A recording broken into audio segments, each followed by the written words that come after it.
In the news this week, the Education Secretary says parents have a fundamental right to know what their kids are taught in sex ed. Rishi Sunak is told not to endanger children by pushing ahead with a conversion therapy law.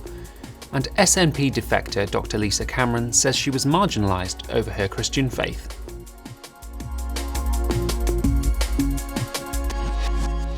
Hello. The Education Secretary has told parents they have a fundamental right to know what their children are being taught in relationships, sex and health education lessons. Gillian Keegan has also written to all schools in England, stating that copyright law does not prevent schools from showing materials provided by external providers to parents. In her letter, Keegan declared any existing restrictive copyright agreements between schools and third-party groups to be void and unenforceable. Schools should be clear with providers that their default position must always be that curriculum resources can be shared with parents in some way, even where the contract prohibits this.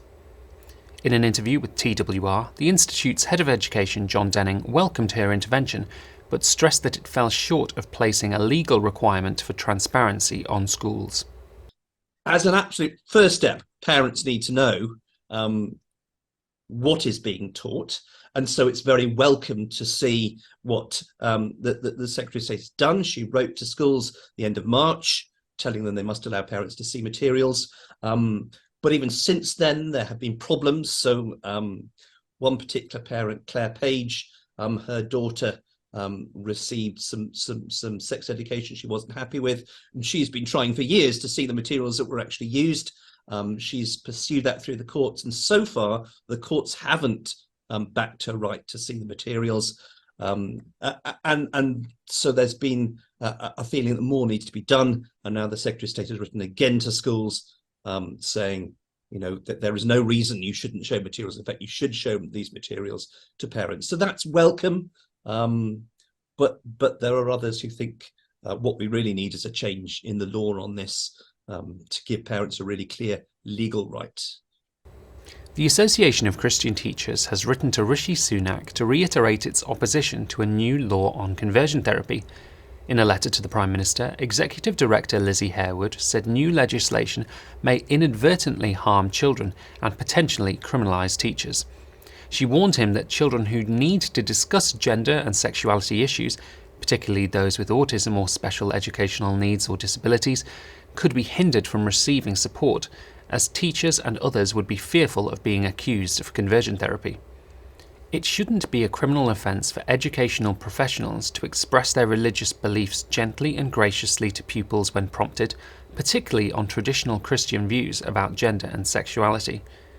Mrs. Harewood also highlighted that abusive and coercive methods are already illegal, and accused lobby groups of seeking to enforce their particular social and political perspectives, discriminating against families, children and teachers with differing views. Writing in the Daily Telegraph, Christian MP Miriam Cates has warned that a new law could also criminalise parents for refusing to give their child puberty blockers. She highlighted that in the Australian state of Victoria, the law makes not affirming someone's gender identity illegal. Victoria is often held up by LGBT activists as the gold standard for a new UK law. The MP said with the ongoing scandal of the Tavistock Clinic, it would be sheer foolishness to bring in a law that could prevent parents and doctors from protecting children from making irreversible choices. Speaking to Talk TV, Mrs. Cates warned that a conversion therapy ban could threaten parents' fundamental right to safeguard their children. I personally think it's not only a parent's right, it's a parent's duty to say no to a child when that is protecting them.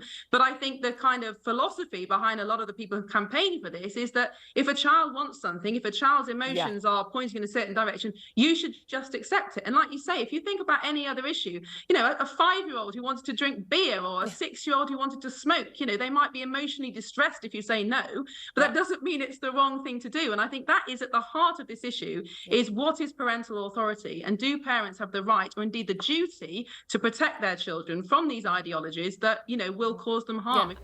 And finally, Christian MP Dr. Lisa Cameron has opened up about living out her faith in politics.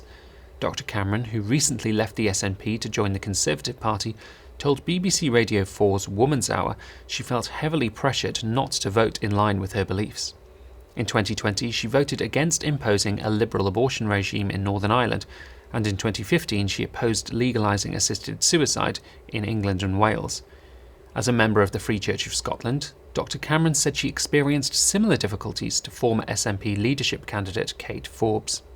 You're made to feel like, yeah, you're a Christian, but just don't kind of raise it very much. Certainly don't vote in line with any of your beliefs. So I had voted against abortion regulations previously in the Parliament, and that had been another issue with the SNP. They'd actually said that some people in the SNP had said at the time that I shouldn't be able to be selected because of those issues as an MP last time. Well, that's all for this week. For regular updates and information on all of our stories, plus much more, visit our website at christian.org.uk. Until next time, goodbye.